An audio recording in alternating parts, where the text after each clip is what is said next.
l'accès à toute science. C'est la connaissance de l'homme lui-même. L'homme est l'ensemble de deux principes contradictoires, l'un d'eux étant ce corps physique, l'autre étant l'esprit. L'esprit étant plus noble que le corps physique.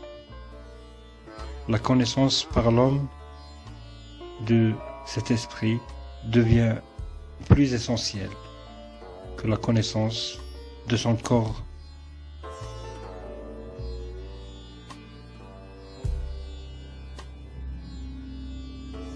Les créatures toutes détestent la mort. Et quel est donc le sens de la mort? L'exemple de l'esprit dans le corps est le fœtus qui quitte l'antre maternel. La vie n'est rien d'autre que l'utilisation de l'esprit de ce corps. Tout comme l'éveil, c'est l'utilisation des sens. Le sommeil, c'est la non-utilisation de l'esprit de ses sens. La mort, c'est son abandon par l'esprit. La vie de l'esprit est propre à elle-même. Sa mort, c'est son ignorance d'elle-même, conduisant à son abîme dans la mer des sensations physiques, des plaisirs charnels.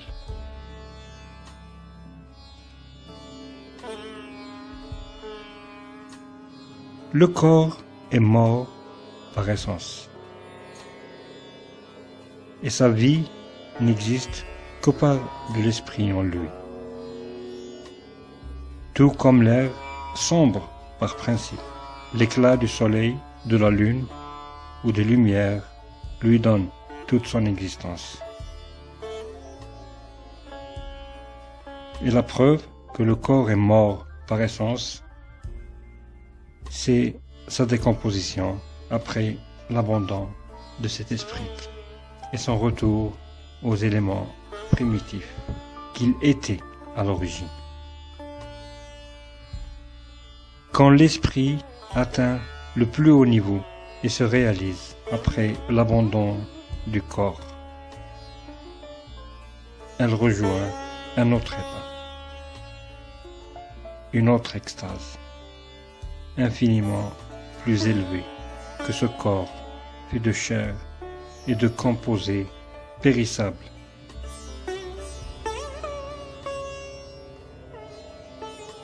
Ainsi, l'état à laquelle s'élève l'esprit est à l'exemple de ce fœtus qui sort à la vie fraîche, aérée, illuminée.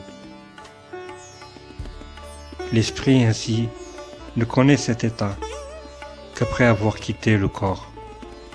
La mort prend tout son sens. Mieux, la mort est la cause de la vie et la cause de la destruction de ce corps.